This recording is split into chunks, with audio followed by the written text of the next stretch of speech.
Hello, and welcome to What Catholics Believe.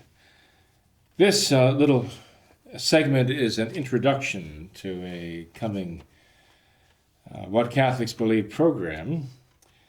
It's a program that was done a few days ago on the subject of the incident that took place at the March for Life in Washington, D.C., where some Catholic students were confronted by a Native American elder, perhaps even a shaman, and the result was a very brief video clip went viral and produced an outcry of condemnation against the one student pictured and also by extension the entire group of students.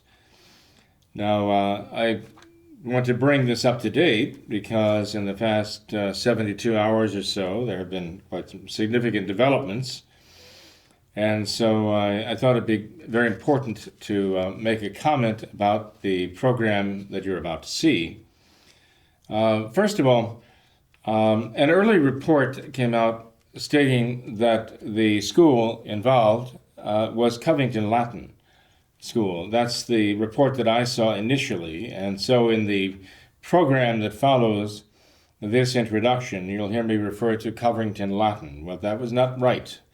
That was mistaken, and I apologize for that. The school is actually Covington Catholic, sometimes simply referred to as CovCath.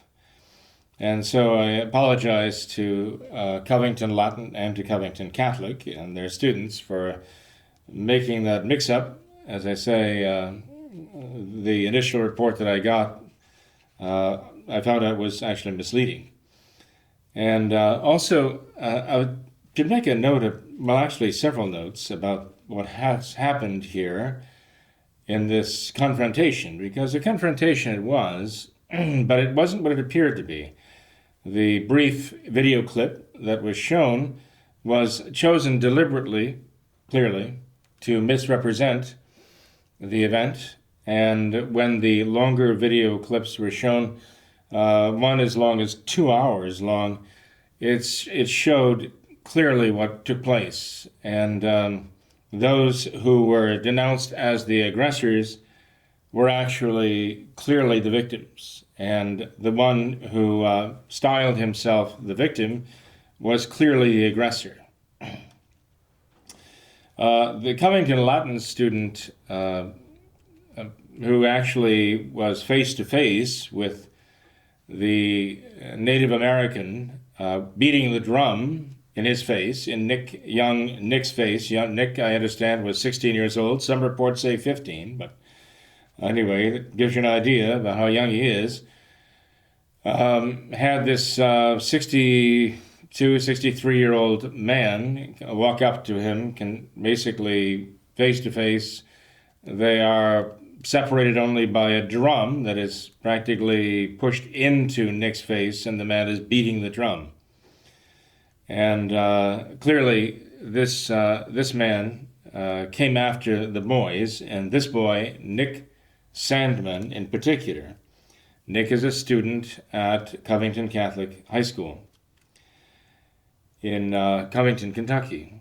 Now, you would have seen Nick standing there, and the clip that they showed him smiling at the man who had confronted him, the man who was pushing the drum in his face and beating on the drum in his face. And that was supposed to show a smirk. That's how it was presented. It was Nick was smirking at this man as his fellow students, boys, were mocking this man and supposedly his Native American culture. This was not the case at all, however, as we found out from really watching the full video. It's kind of a curious question, though, just because Nick smiled, and he said he smiled to try to defuse the situation, to show that he was not angry, that he was not a threat, that he was not going to make any move against the man who was beating a drum just inches from his face. But of course, the press wants to make of this a smirk because they want the look on Nick's face to represent a sense of white privilege and contempt for the Native American man, a veteran, they pointed out, a veteran of the Marines, and also they wanted to show that Nick had a certain contempt for what the man stood for. The culture of the indigenous peoples of America. This is what they were after, see. And now the question arises, though, what could this young fellow have done? Because of the prejudice against him. He stood there, he smiled, and they showed that, and they represented his smile as a smirk, indicating his white privilege contempt for this man and his Indian culture. But if Nick had turned and walked away, as he said later that he wished he had indeed turned and walked away, you could just see the headlines, white Catholic pro-life boy turns his back on indigenous elder, showing his contempt for the man. If Nick had not smiled, but had just stood there and stared ahead, stone-faced, the headlines would have read, white Catholic pro-life boy tries to stare down elder indigenous veteran of the Marines, or something to that effect. No matter what the boy did, he had been singled out in order to, in other words, provide some kind of grist for the mill. This group, this small group of indigenous people, as they wish to be called, remained behind in Washington after the Indigenous Peoples March of the day before. And they were out on the streets of Washington, even though their march had actually taken place the day before, and they were looking for confrontation. And first they engaged some of these black Hebrew Israelites who were roundly abusing them with condemnations of their beliefs and condemnations of their passivity and not rising up against the white man and all the rest. And there was a rather lengthy conversation between these few black Hebrew Israelites and the Native American Indian or indigenous peoples. A very unpleasant and, I would say, abusive exchange between them. And then the so-called black Hebrew Israelites turned their attention on the white boys of the Catholic school who were standing in front of the Lincoln Memorial waiting for their bus to take them home after the March for Life. And these black Hebrew Israelites heaped upon these boys the most vile, not just contemptuous, obscene, blasphemous attacks. And the boys reacted very, I'd say, moderately. They finally just asked their chaperones if they could do some school cheers to drown out the abuse that they were getting from these. To say that they were nothing but mouths filled with sewage would not be an exaggeration, because that's what they are. No thought, no intelligence, just mouths spewing horrible things at these young children. If their parents had been there, I think there might well have been fisticuffs, because parents do not allow their children to be abused very easily. They do not stand for that. But what is very curious is that when the 2-hour video gets to the point where these black Hebrew Israelites are surrounded by the crowd that they've attracted, some of it, including the boys, who were just, again, standing in place waiting for the bus to arrive. One of the black Hebrew Israelites actually takes his camera and circles around to take in the 360-degree view of the entire crowd as he's mocking them for doing nothing to stop these black Hebrew Israelites from their abuse. He actually ridicules them that they are not taking action to stop them and intervening. And he says that it's a matter of cowardice. They're paralyzed. There's nothing they can do to stop them.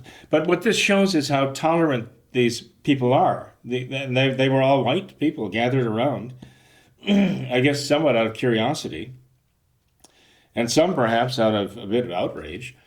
But no one lifted a finger. No one lifted a finger. Even, the only one to approach them was one of the boys from the group who put his hand out and wanted to shake the hand of one of them.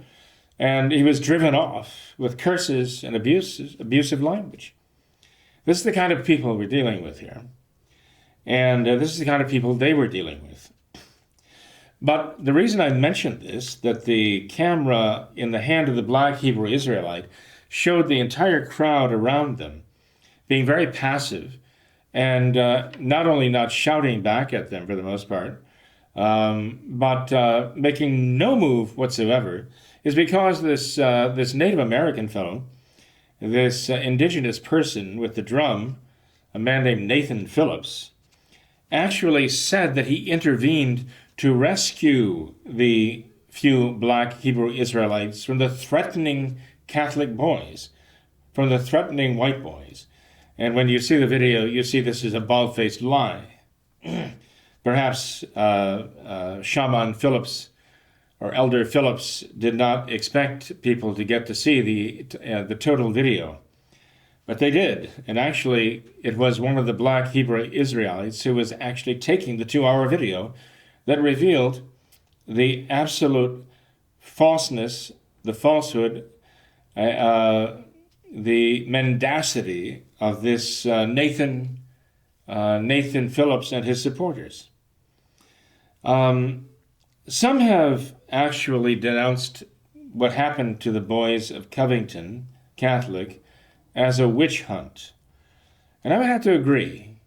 You know, we had that word used when it came to the attack of Dianne Feinstein and the rest of her crowd against Brett Kavanaugh when it came to the hearings for his approval for the Supreme Court. And we were told that was a witch hunt too. And, you know, it really was. But it was actually a mob lynching. It was an attempt at mob lynching by the media. And this has more the character of a mob lynching, of trying to lynch these white Catholic pro-life boys, really what it comes down to. We read about toxic masculinity here, and supposedly these boys are prime examples of that. They're pro-life, which is an atrocity. There are those who came out to denounce them for just being there, for just being at the March for Life. That means they deserve everything they get, whether they did this or not. Whether they actually disrespected, as they say, this indigenous person with the drum, it doesn't matter. They were there at the March for Life to deny women their rights, and those they deserve. They deserve all the abuse they get. This is what some are saying. And again, these people lie, and it means nothing. They're proud of their lies. And, of course, the Make America Great Again hats were a major issue, even though of the crowd of 30 or 40 boys, only 4 or 5, maybe 6 of them were wearing these MAGA hats. It just so happens that Mr. Phillips picked out one of those boys and picking out Nick Sandman and wearing a MAGA hat. This was a good photo op for him, something that he could spread and use as a firecracker to ignite a major explosion. And but when they say witch hunt, we have to agree. We have to agree that the attack on Kavanaugh was a kind of witch hunt. And the attack on these boys of Covington Catholic is a kind of witch hunt. But it's not that people are looking for witches to attack. These are witches who are doing the attacking. The witches are the ones who are attacking the boys. The witches are the ones who are attacking Kavanaugh. Dianne Feinstein and her group of harpies gathered around to accuse Mr. Kavanaugh.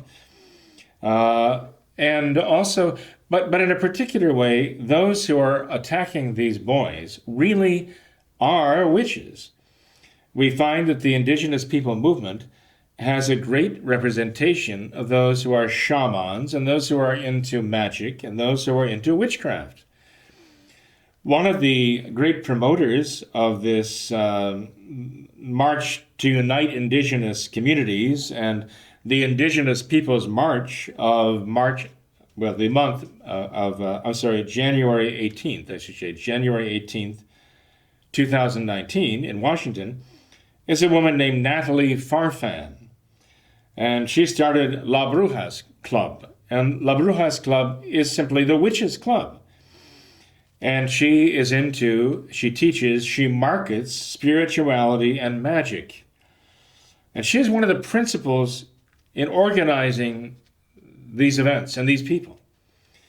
And you'll find that the shamans, shamanistic incantations and so on, they all go into this kind of natural religion of spirits.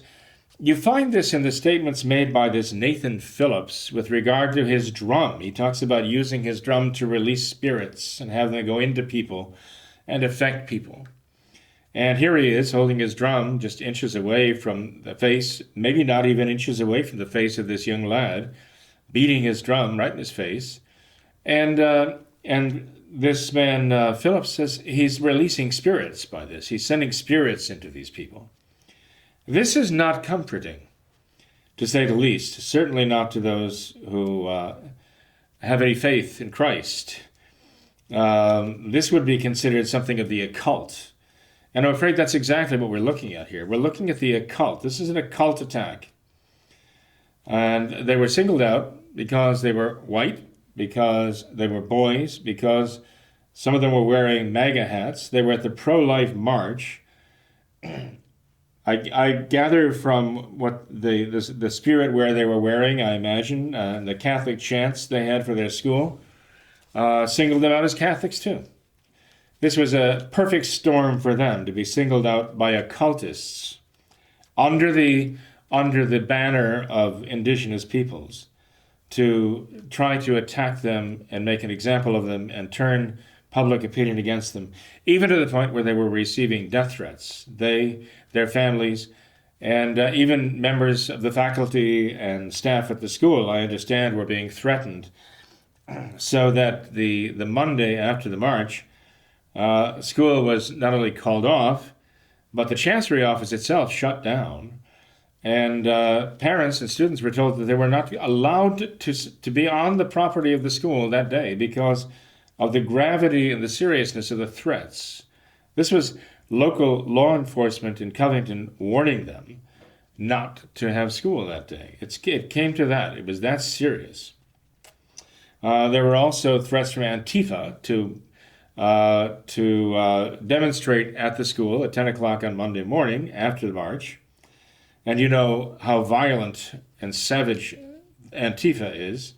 They like to think of them as anti-fascists, but they're the most fascist of all the people. And you look at the history of fascism, they embody the history of fascism. And they were also going to have a march or a demonstration from indigenous peoples in the area, and who, by the way, I understand did come to the Chancery office and were quite peaceful about it and said that they were looking to try to work out some kind of reconciliation. And so they seem to be decent about their appearance on Monday morning. In any case, not looking for trouble, obviously. At least those are what the reports say. But one cannot say that about this Nathan Phillips, about the followers with him, and about those who were carefully recording his confrontation, all one-sided with this young lad, Nick Sandman. They were looking for trouble. And this cannot be said about the so-called black Hebrew Israelites, who are definitely looking to provoke a reaction. You see, these are leftists. They hate, and they accuse of hate. The best defense is a good offense. And so what they want to do is accuse everyone else of hating. Meanwhile, their hatred is so virulent. They are hoping to draw a violent response, an intemperate response from others, so that then they can accuse them. They have something to accuse them for, some evidence to show that, yes, indeed, their opponents are the ones who hate. It didn't work with this young man.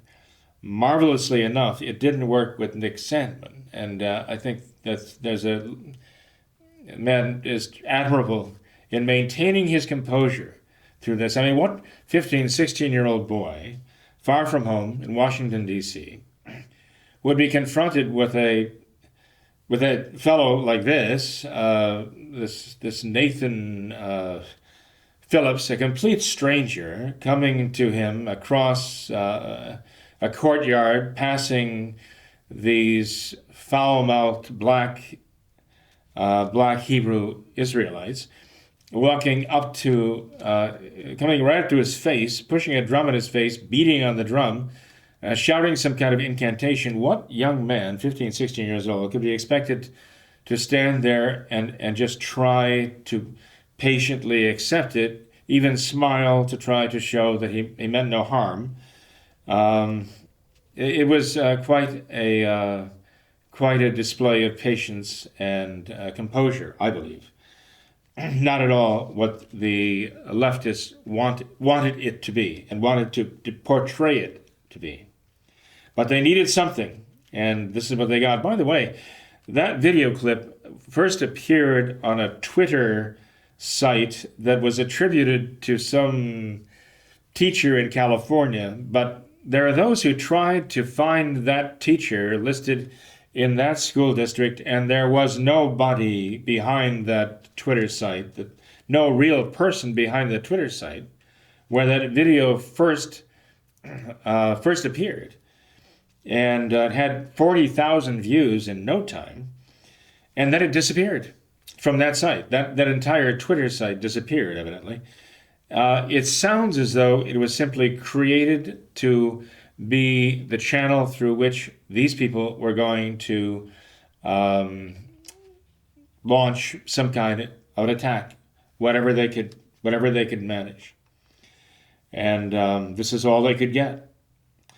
Now, the truth is getting out, but even here, there are people who are still angry with these boys and with their school because they're just angry with pro-lifers. They're angry with Make America Great Again. They're angry with President Trump.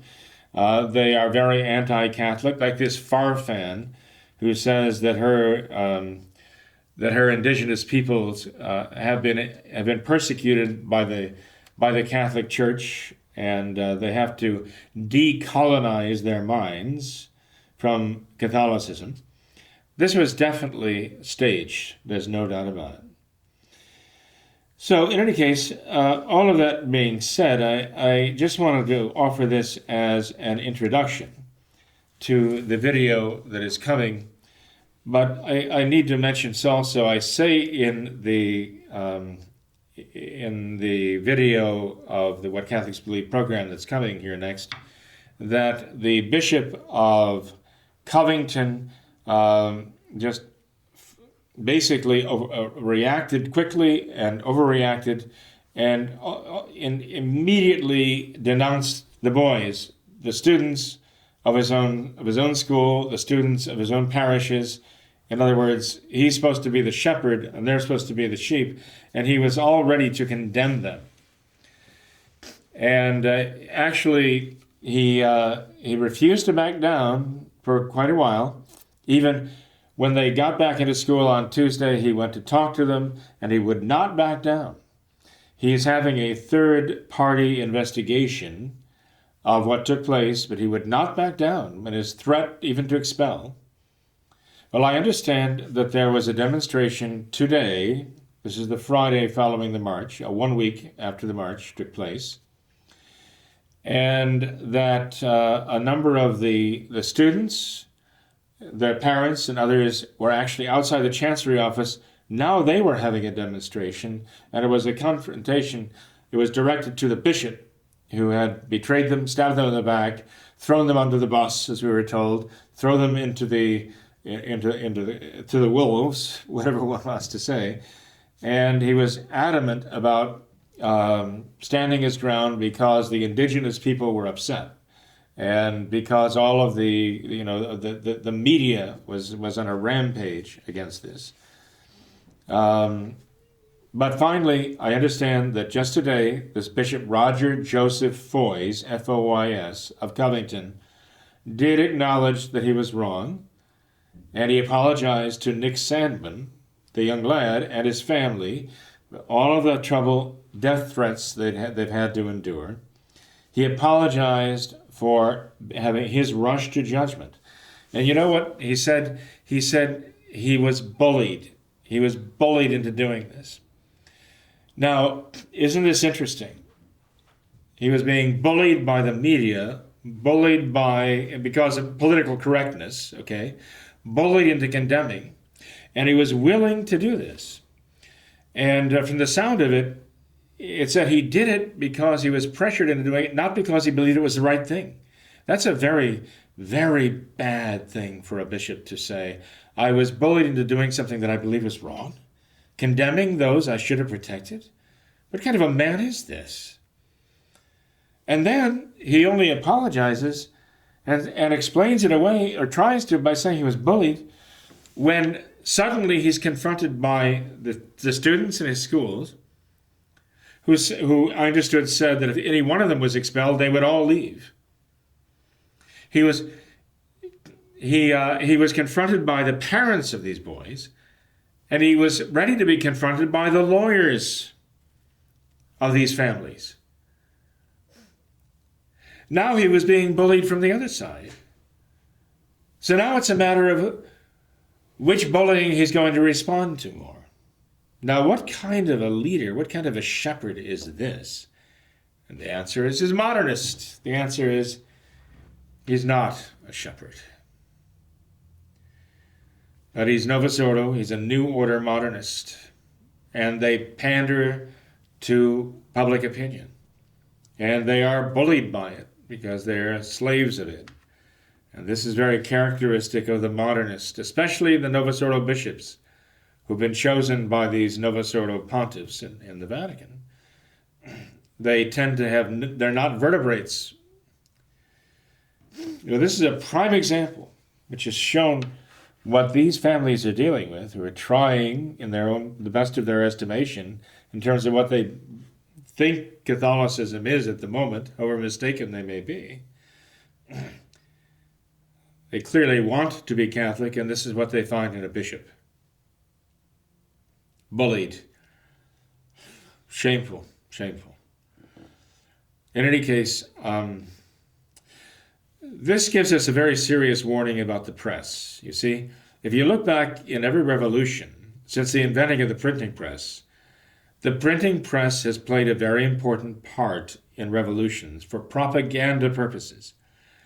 The witches, as it were, of today, and the leftists and the liberals and the antifas and all the rest have got the media as their own personal playground to pump out their propaganda and to condemn anyone who would oppose them or contradict them. So, but this bodes very, very badly for our country, because we see that same pattern in the past, present in every revolution, violent revolution. The softening up, the preparation of the people by propaganda through the press. We see it happening in our own country right now. This is something we absolutely must oppose. We have to oppose it in the right way. We can't resort to their tactics. We will never resort to lying, and we'll never resort to attacking innocent people. But we're going to confront them with the truth, and if we have to be brave and stand toe-to-toe with them and nose-to-nose with them, drums or not, we will. We're not going to let them get away with this, because we may be willing to sacrifice ourselves personally. We're not going to sacrifice our loved ones, and we're not going to sacrifice our country, because we have a moral obligation to protect these things. In the virtue of piety, which is a part of justice, we have an obligation before God to protect our loved ones. He's entrusted them to our care, to protect our country, He's given it to us as our homeland, and we have to care for it, love it, and protect it against those who would try to destroy it. So, with that said, then I turn the floor over to the program and turn the floor over to our host, Tom Nagley, to begin the actual program, What Catholics Believe. Thank you. God bless you all. The following program was made possible by the generosity of those who have determined to hold fast to the true Roman Catholic religion, as expounded by the Roman Catholic Church before the disasters of Vatican II and the so-called New Mass.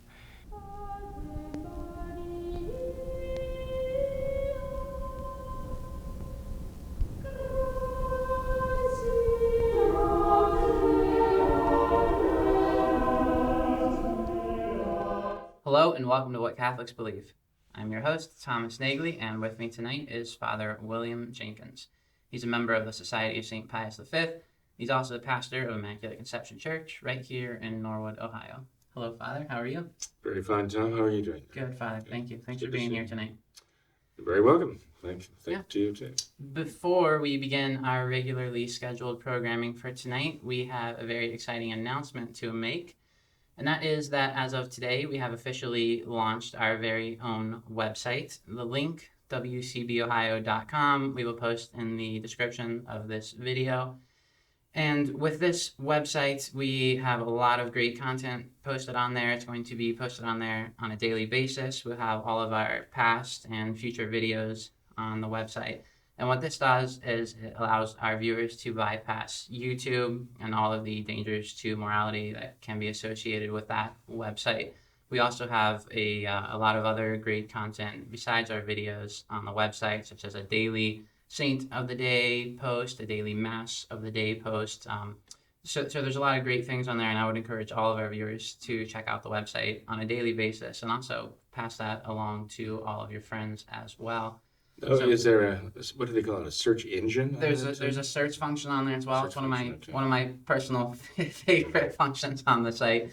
So any keyword to any question that you may have, you are able to search that on the website, and that will hopefully direct you to a link where we have previously discussed that question. Because Father Jenkins, as you know, so many of the questions that we receive on the program are redundant. We've answered them in the past, and we continue to answer them over and over again. And so I think the search function can be a great time saver for that. I expect so. And by the way, you deserve a lot of credit, and those who've worked with you on this. God bless you for it. Thank you, Father. Appreciate it. It's a great service. I hope people take advantage of it. I think so. Cool. It's a great service to me. I know that. Yeah, all of us. Well, Father, let's get into some of the material for tonight. The first thing I thought we had to mention this. It's been in the national media everywhere lately, where just kind of to summarize the story here at the recent March for Life in Washington D.C. There was a group of students from a local Novus Ordo Catholic school here, Covington Catholic School across the river in Kentucky. A group of students were at the March for Life. One of the students was apparently approached by some Native American protester who was beating a drum in his face, and this was caught on video. The Covington Catholic student was apparently smirking, kind of mocking this Native American protester based on this video evidence, and so this has just caught like wildfire all across the national media. Celebrities are commenting on this, and just all kinds of hay has been made over this apparently mocking gesture and all of this that this Covington Catholic student has been doing. It turns out, though, Father, that might not exactly be the truth. So can you kind of fill us in and offer your take on this story, Father? It's a lie. It's an entire fabrication. Okay? They took a very short video clip and put it on the air, and it showed this student with other students, but this one student, a male, from Covington Latin School, and just across the river. So this is right in our backyard here. Practically nose to nose with this Native American, and you see interposed between them is only the drum, and the Native American beating the drum, And the two of them, except for the sound of the drum, were facing each other silently, and the student has a grin on his face, which people interpret to be a kind of smirk. And, it's not hard for teenagers to look like they're smirking when they're smiling. But that's all that was showed, and that's all that people needed, okay? The leftist press erupted with a condemnation, showing this smug, white, privileged teenager confronting this poor Native American veteran Marine who said that at some point later on that he had served in the Vietnam era, and so word got around in the press that he was a Vietnam veteran, and this was kind of endemic. But the real crime that these teenagers committed was they were all wearing MAGA hats. They were all wearing "Make America Great Again" hats, and they had been in Washington to take part in the March for Life that very day, and this is how they were ending the day, by confronting this poor man, who essentially, was made to look as though he was all alone there and surrounded by these white privileged kids who were just mocking him to scorn. It's on a line.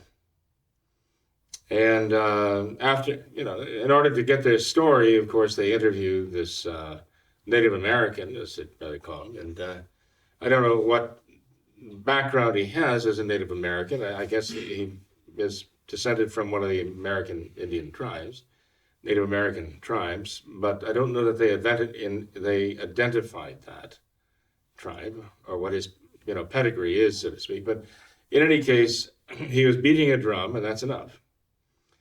And it just so happens, by the way, that on the very day they had the March for Life in Washington, D.C., they also had the Indigenous Peoples March going on at the same time. And that's how these crossed paths, okay?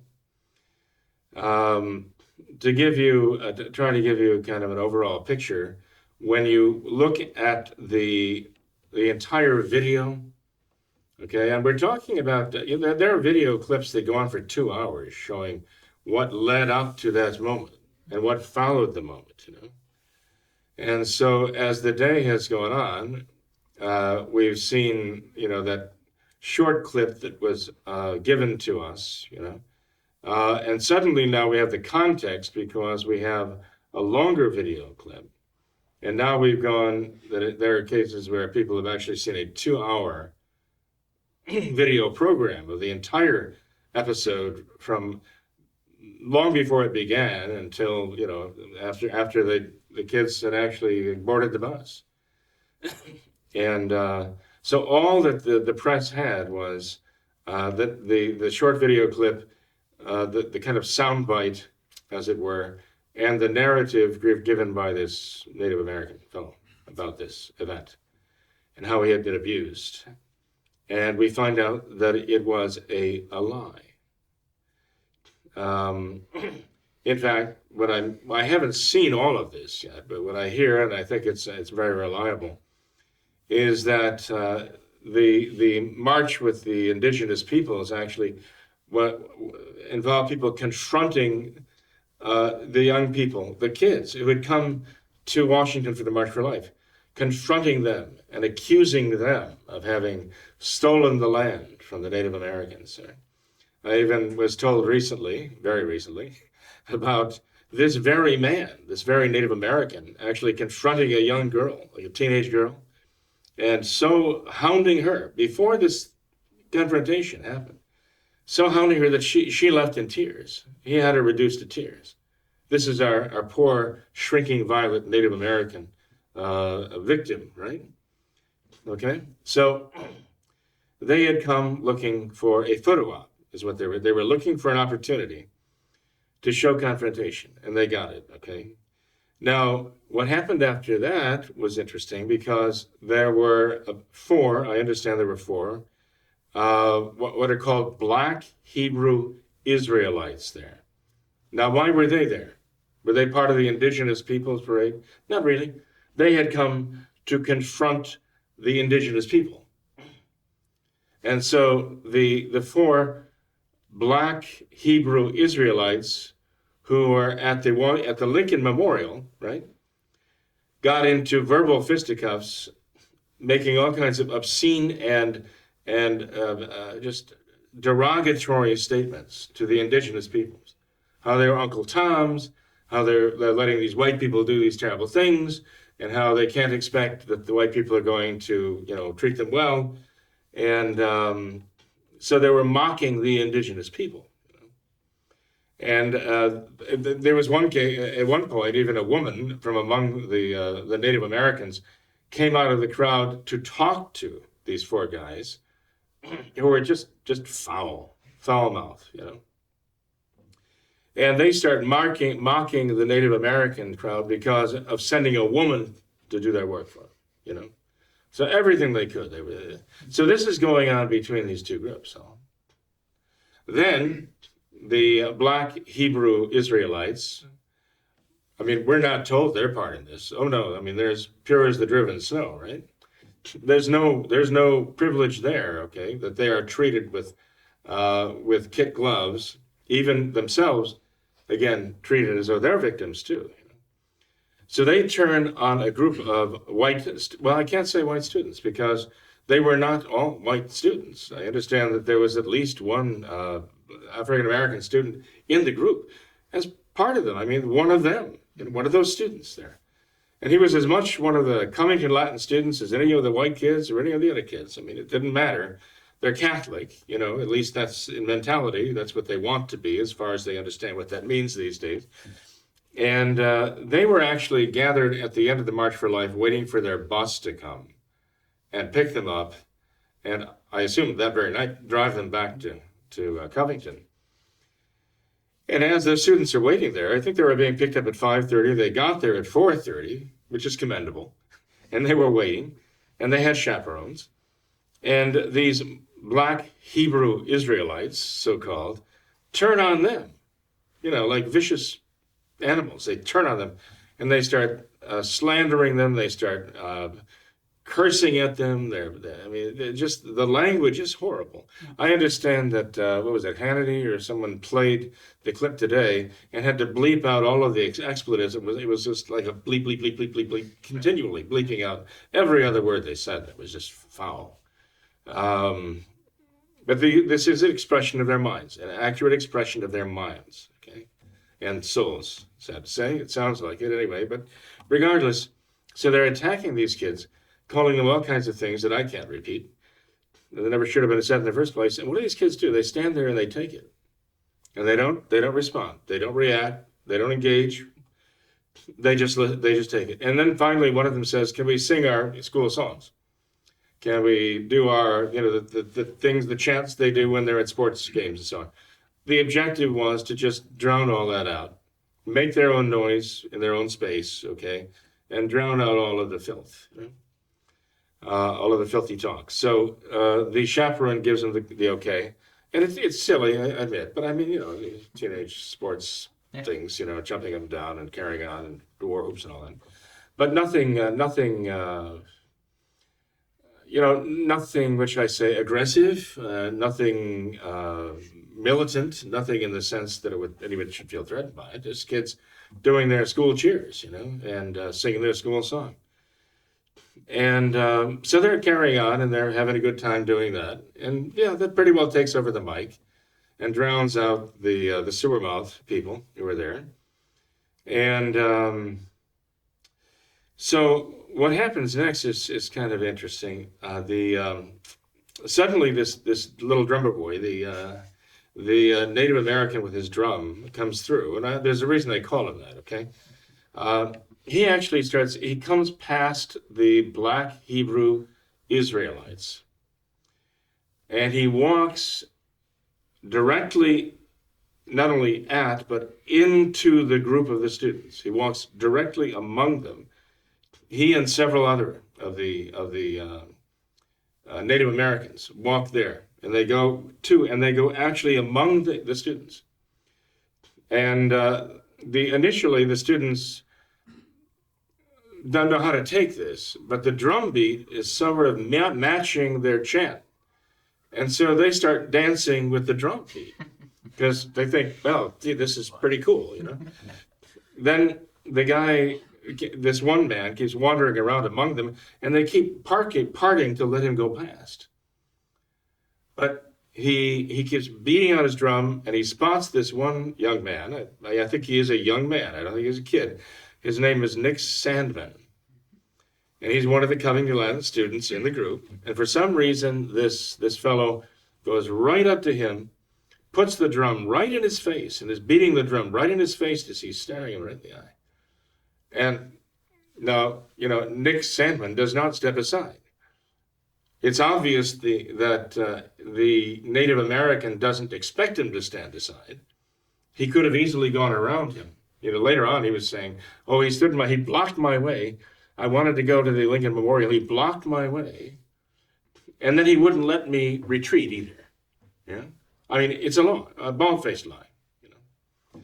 And so Nick Sandman is standing there, and their faces are about that far apart. There's drums between them. The guy's beating his drum. And later on, Nick did say there was a time when he did have a smile on his face. But he said he smiled because he wanted to send a message to the aggressor, in this case, with the drum, that he's not a threat. You know, he's not thinking bad thoughts. He's not angry. He's not going to attack the man. He said he was trying to, well, he said in his statement, diffuse, D-I-F-F-U-S-E, which means spread out, but he meant defuse, to kind of calm down everything, you know. And some of the other students began to comment, and Nick Sandman told them to be quiet, you know, just don't comment, which I think shows extraordinary maturity, extraordinary self-control. And so this carried on. For all I know, I mean, I don't know how long they stood like that with this man pushing the drum in Nick's face and beating on the drum. But the bus did come and take the students away at some point. And at which point, of course, they had their little video clip that they wanted for the propaganda, and for their racist propaganda. And, of course, the interviews started too, you know. What happened next was just a disgraceful display of just the wolf pack of the liberal media, you know, going berserk about this. But the sad part is the conservative media went berserk with them, you know, as if to say, oh, this is horrible. You know, this is the March for Life. These kids are with the March for Life. This reflects so badly on the March for Life. It reflects so badly on all the conservatives. It reflects badly on the pro-life people. It reflects badly on Catholics. And they're all groveling and beating their breasts and crying out, you know, their lamentations of regret and sorrow and repentance, and begging for forgiveness from Native Americans everywhere, from Nathan Phillips, the fellow with the drum. And then the principal of the school, okay, throws the kids under the bus. That's the expression that now they're using. Throws the kids under the bus, even waives the possibility of expulsion for this. This does not represent the school. It doesn't represent faith. And then to top it all off, Bishop Roger Joseph Foys, I think Bishop Foys of Covington, Kentucky, who's supposed to be, of course, the shepherd. Right? He's supposed to be the bishop. He's supposed to be the shepherd, especially of the flock there. You know, these boys, you know, what does he do? He condemns them. He just condemns them up here. Threatens, right? And even after the lengthy video segments came out, he still doesn't retract or apologize or recant or anything of the kind. He says, well, we're having a third party investigate this, and then we'll decide what to do. So the result of all this is very, very interesting, that there's a tremendous backlash when people are finding out the truth. Most even of the conservative media, but even the liberal media, people began to recant and to apologize and to say, I jumped the gun, I made a mistake, I misinterpreted this or whatever. You know, they said, I withdraw what I said. They took it back. Not all of the liberal media. Some of the more rabid types wouldn't do it, of course. There were even some so-called celebrities, as you say, who said, "Well, what difference does it make whether it's true or not?" They were in Washington D.C. to oppose abortion, and that's opposing women's right, and they deserve everything they get. And they were wearing MAGA hats too. They deserve everything they get, whether it's true or not. It doesn't matter. Okay, because whether this was an example of white racist privilege or whatever, those MAGA hats say it all anyway. So what this tells you is you're not dealing with honest people, as though we were under any illusions whatsoever. But to put a cap on this whole thing, Tom, no matter what happens from here, no matter whether there's Bishop Foy's, I mean, the Society of St. Pius X over at the church and school there, the Society of St. Pius X down in Walden, they had Bishop Foy. Bishop Foy's came to visit their church and school, and they even referred to him as their bishop. Right. He's our bishop, they said. And this is the man we're talking about who did this. Well, I'd say, what bishop are we talking about? Sure. What shepherd is this here? But anyway, this has awakened people who probably in the past were not willing to acknowledge the bias of the media. But the people are really fired up about this injustice, and they see the power of it, because this young man, Nick, his family, have received death threats, right? Antifa said they were going to come and picket the school, or whatever, have a demonstration at the school in Covington this morning at 10 o'clock. They actually shut down the school. A message went out from the diocese, I think from the school, but I think the diocese also echoed it, shutting down the school. It went out early this morning before this school day began. They were not only shutting down Covington Latin, they were shutting down Covington Catholic, they were shutting down the chancery office of the diocese.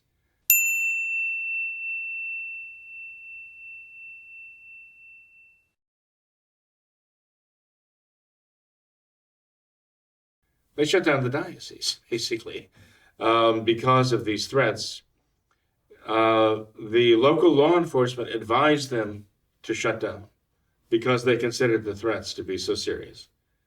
That's the damage that these people can do in the media. And this has really been a good, huge lungful of smelling salts to a lot of people, apparently, who are saying, this is intolerable. We cannot have this here. Mm-hmm. And as I say, the threats that are coming in from all over, people who couldn't care less whether these things are true or not, they're just using it as an opportunity to attack, that's all. Sure. So somebody has to be held accountable on this. I understand that there are parents who are actually, retaining lawyers to sue, to launch civil action, civil suits, maybe maybe criminal suits, I don't know, against the leading media spokespersons who launched this whole attack, and especially the ones who will not recant. And for all I know, I mean, even they might decide that we need to get a redress from the principal of Covington Latin and even the bishop of the diocese, if they will not, own up to the fact that they were spreading some slander, essentially. Yeah. And very damaging and very dangerous slander at that. So we'll see how this develops, but if we traditional Catholics had gotten together and thought, what can we do to expose the bias and the viciousness of the leftist media? What can we do? What kind of trap could we lay for them to fall into, to expose, this, how evil this is and how dangerous they're? You couldn't have done better than what they did to themselves. They did this to themselves. we would not have contrived anything like this, ever. We didn't have to. They're just so blatant about it that inevitably something like this was going to happen. Sure. I just pray for all the people involved, that the bad ones convert and the good ones are safe, because this is not going in a good direction for them. But it's certainly torn open an enormous wound, and this exposed a confrontation which is actually brought up to a higher level right now. And Father, you and I have both read through the statement of this Nick Sandman, this student that was involved. A student made a public statement about what actually happened. Yeah, and you and I both agree that it's very well written, very very good statement. And that, along with the video evidence that you mentioned, it just totally 100% contradicts everything that you've seen in the media, and it just is as clear as day for anyone who wants to know the truth that this is just a total blatant lie, this whole thing. But it seems to me, you mentioned that quote of the celebrity saying they were there for the March for Life, and so they deserve this. And I think that is the mindset behind so much of this, that the ends justify the means. It doesn't matter if this is true or not. These are terrible people here because they're supposedly Catholic. They're wearing these Make America Great Again hats. But worst of all, they're here for this March for Life. They're pro-life. They're anti-abortion, and that is just abortion, the sacrament of liberalism. We cannot in any way oppose that. And so it doesn't matter. The truth doesn't matter to these people. The ends justify the means. You have an evil person, and any means possible to destroy them. And right. Well, they're doing a good job. Well, Tom, when they talk about making America great again, we should remember that, was it Adams? I think it was Adams who said, America is great because America is good. Alexis de Tocqueville. Alexis de Tocqueville, thank you. Thank you, I appreciate that. I knew you would know. Alexis de Tocqueville said that. America is great because America is good. When America ceases to be good, America will cease to be great. Right. Okay, so there you have these young people wearing these MAGA hats there. And they might as well be saying, make America good again. Because they're there to oppose abortion. They're to say, to purge this horrible crime, this satanic crime from our nation. Make America good again, to make America great again. And you have to make America good again if you're going to make America great again. The only way to do that is you've got to stop offending God by these horrible evils. Right. And that starts with cleansing this nation of the satanic sacrifice of the lives of these children through abortion. Sure. They were there taking part in that march because they want to make America good again so that America can be great again. And this is what happens to them. They fall into this trap because it was a trap. Sure. And it was set by Antifa and those who think like them and act like them. What I hope comes of this is that more and more people realize we have to oppose this. We cannot be passive. We're not allowed to be passive in regard to this. And one can say, like Nick Sandman did, well, I was trying just to keep things calm, trying not to escalate things. And so he was willing to take this, okay? He didn't know what was going to happen next. He didn't know who this guy was or what he was up to or what he was thinking of doing to him, but he just let this happen. When it comes to us individually, we can do that, okay? We can allow ourselves to be mistreated. We can allow ourselves to be cursed. We can allow ourselves to be beaten. We can allow ourselves to undergo all kinds of things. We can allow ourselves to be done unto death as martyrs. We follow the example of our Lord, okay? But we cannot absolve ourselves of the responsibility we have to protect the innocent, to protect others, to protect our families, to protect our country. We cannot just lay back and be passive and watch these things be attacked. We have a solemn obligation out of the virtue of piety. We have an obligation and justice before God to protect and defend these things. We cannot just be passive when it comes to the murders of millions of babies worldwide. Thousands of babies every day here in the United States of America. We can't be passive about that. We have to make it very clear that this is wrong. And there are those, obviously, who have vested interest in these crimes, these evil things, and they will hate us. What they were trying to do there is to provoke an angry reaction to show that we are the ones who hate. And they didn't get that. And you see this happening over and over again. They go into restaurants, they confront people while they're having dinner. They're trying desperately to get these people to react violently. And yet they're the ones, while they're screaming at the top of their lungs about no hate, no hate, they're the ones who are just rancid with violence. Right? This is the hypocrisy of Satan himself. And we must be patient, we must be charitable, but we can't be passively patient and charitable. We have to protect what God has given us to love and what God loves, okay? So we have to determine how to do that in the right way. But we have to do it. Sure. All right, well, Father, I'd like to get into some emails if we could. I've got a whole stack of them here for you tonight. Good boy. So just real quick, thought we'd go through this one. This viewer says, I personally know 2 married Novus Ordo priests. Both were married Episcopal priests before they joined the Novus Ordo. Are there any pre-Vatican II examples of married Protestant ministers becoming Catholic priests? I imagine such cases would be confusing to a congregation without a lot of explanation. Oh, you can be sure of that, especially before Vatican II. Now I think people would just sit there and shrug and say, oh, well, Nowadays, they might even bat an eye if they were married to each other. I mean, the 2 clergymen were married to each other. I don't know what they would say. But anyway, Tom, not that I know of. I don't know of any married Protestant or Anglican clergymen who came into the church married and wound up functioning as priests somehow.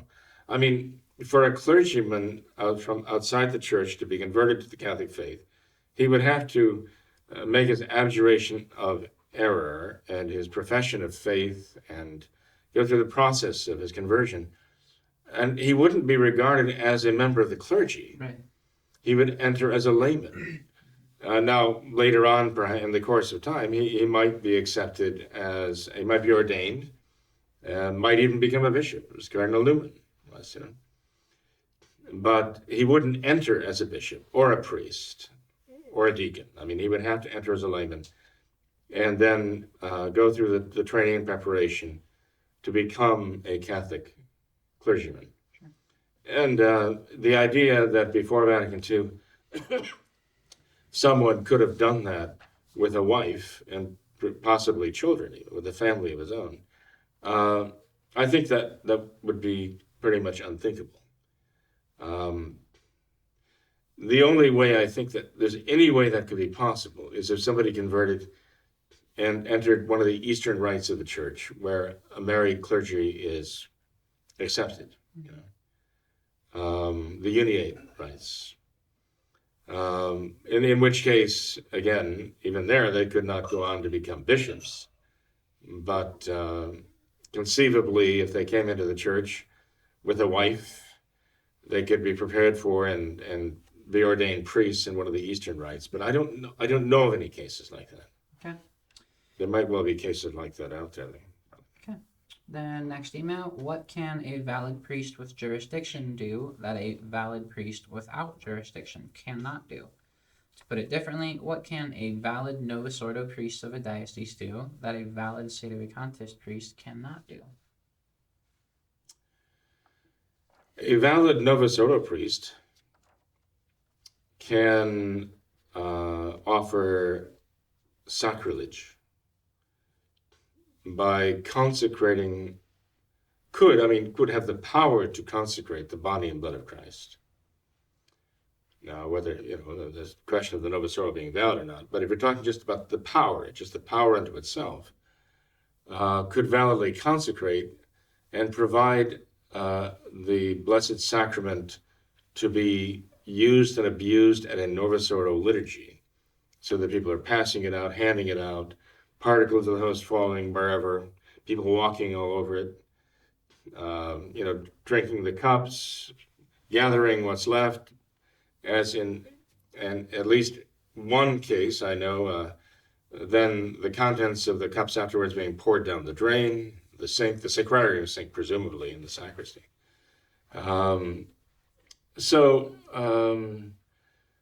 Those who militate for the validity, the absolute unquestionable validity of the new rite of ordination, the Novus Ordo rite, and the absolute unquestionable validity of the Novus Ordo, are militating in favor of actually providing what is really the presence of the body and blood of Christ, so it can be the object of sacrilege in the Novus Ordo, by the way they deal with it. And by the way, what I just mentioned, I mean, even if you take the host and throw them on the floor, right? Even if you take the precious blood and you dump it down the drain, right? That's nothing in comparison with people in the state of mortal sin, who are living in the state of mortal sin, coming up and committing sacrilege after sacrilege by receiving the host. Even if they were kneeled down to receive on the tongue, if they're at a second or third marriage, if they're living with their boyfriends or their girlfriends, if they're in the state of mortal sin because of whatever, and they don't go to confession, they don't receive absolution, they're not absolved from their sins, maybe not repentant even. I mean, these are all sacrileges. So, yes, there are those who simply insist that you cannot question the validity of the new rite of Mass, the Novus Ordo, and you cannot question the validity of the new ordination rite.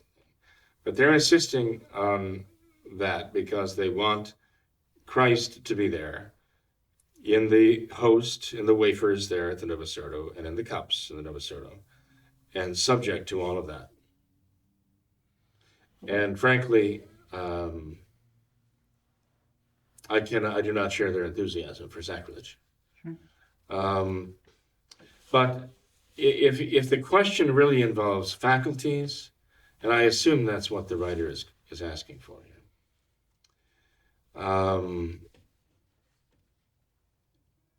If there's a traditional priest validly ordained, he has the power to administer the sacraments and to do what a priest needs to do for the good of the souls, okay? There are ecclesiastical laws which require faculties from the bishop, to function as a priest in a diocese.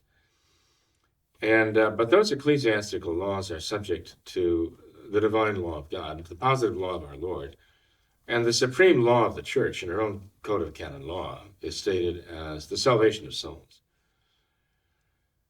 And so the Church has made provisions for cases of confusion and chaos, and she, of course, she would have to, because in the course of her history, I mean, there has never been a place somewhere on earth the Church hasn't been persecuted. There has been a breakdown of communications, often imposed and enforced by an enemy of the Church, an emperor, or a king, or a dictator, or whoever. And so the Church has had to kind of go into, quote-unquote, emergency mode, or extraordinary case situations. And if she didn't even have laws to cover those, she would reflect on them after the crisis had passed and give a judgment about whether they were the right thing to do or not. And in this case, with this situation going on right now, when you have a man like Francis in the Vatican, who is not only making a mockery of the papacy, but he's actually changing the Novus Ordo Catholics' understanding of what the papacy even is. I mean, he is their new benchmark for what the papacy is and what a pope is. And they're all, even the conservative Catholics, are adjusting their concept of the papacy in order to allow for Francis being a pope. That shows the damage that he's doing there. And the damage that is caused by people who just demand that he must be the Pope. And we have to even change our concept of what the papacy is in order to allow for the fact that he is the Pope. then he must be the Pope. Therefore, we have to even change our concept of what the church is to accommodate what he's doing. Years ago when I was a seminarian, that was a couple of years ago, studying in Rome, some confreres and I went to the Vatican. We visited with Cardinal Benelli.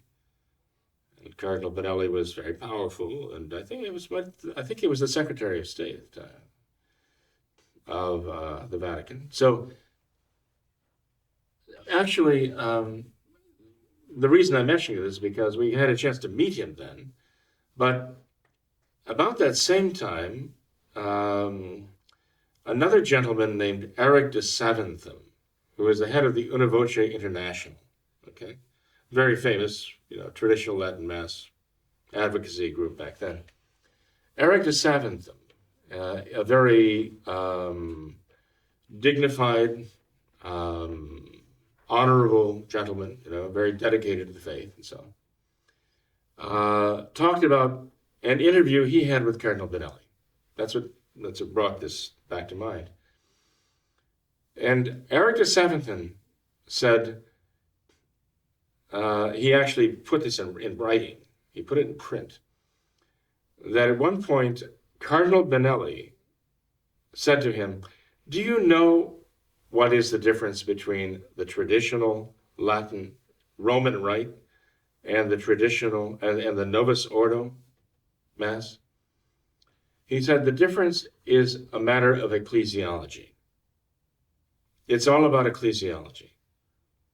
Now, many people would sort of scratch their heads and say, okay, whatever that means. He knew what it meant. He said, "Your Eminence, do you realize what you're saying?